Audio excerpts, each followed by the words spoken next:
Bonjour. Il paraît que dans mes anciennes vidéos, ce ne serait pas mon humour que je mettrais en avant. Non, non, c'est l'humour d'un mec comme ça, je l'ai croisé dans la rue, il m'a raconté deux, trois blagues, je me suis dit, tiens, je vais la refaire en vidéo. Non, franchement, j'ai décidé de m'attaquer un peu plus aux choses que je trouve anormales dans la vie. Et si tu es d'accord avec moi, je t'invite à regarder toutes les vidéos. Si tu ne l'es pas, bah, je t'emmerde. Voici l'histoire d'un dieu avide de pouvoir. Alors aujourd'hui, je me suis dit que j'allais éviter de parler de choses qui fâchent, de provoquer les gens, d'être méchant. Et puis je me suis dit merde. Hein. Parlons un peu de la cigarette par exemple. Ça fait environ quelques années qu'ils nous augmentent tous les deux-trois mois le tarif de la cigarette pour en arriver à la conclusion que les gens n'arrêteront pas de fumer. Donc ils en profitent et essayer de renflouer les caisses de l'État. Ce ne sont pas des vaches à lait. Donc pour vous rappeler à peu près le gain que la France va avoir suite à cette augmentation de 30 petits malheureux centimes sur tous les paquets de cigarettes, ça représente environ un petit million par semaine. C'est pas excessif. Hein.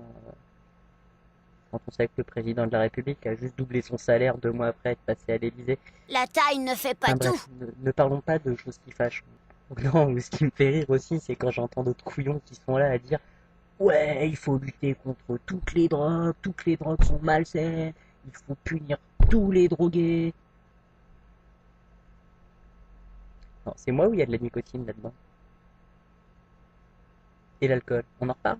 Mon seul problème avec l'alcool, c'est que je Donc, renverse. non, il y a énormément de drogues que très peu de monde connaissent, et pourtant tout le monde en a l'utilisation tous les jours.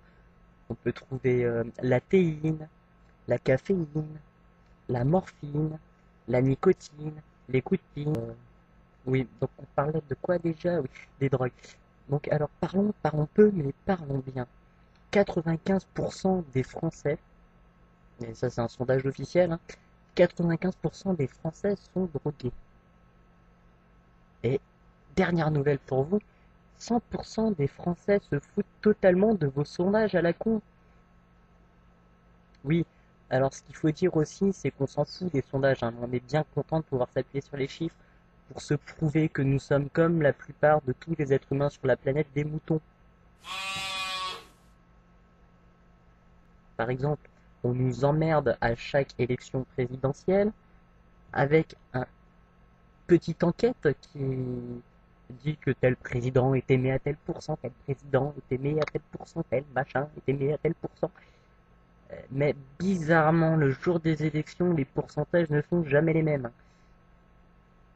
Autant dire que tout le monde pense tout bas et ce que personne ne nie. Quand on nous appelle au téléphone pour nous demander pour qui on allait voter, ou quand on nous appelle au téléphone pour nous demander quoi que ce soit d'autre, certains répondent, d'autres accrochent directement. Mais ceux qui répondent, ça ne veut pas forcément dire qu'ils sont honnêtes. Hein. Enfin, je sais pas, appeler quelqu'un au téléphone, mettons, je vais appeler un ami, présent, je vais lui demander, je vais faire, oui, au fait, il y a ta copine avec moi, est-ce que tu la trompes? Non, franchement, faut pas se foutre de la gueule des gens, quel abruti répondrait oui. C'était de l'humour. Les autres golems trouvent ça drôle.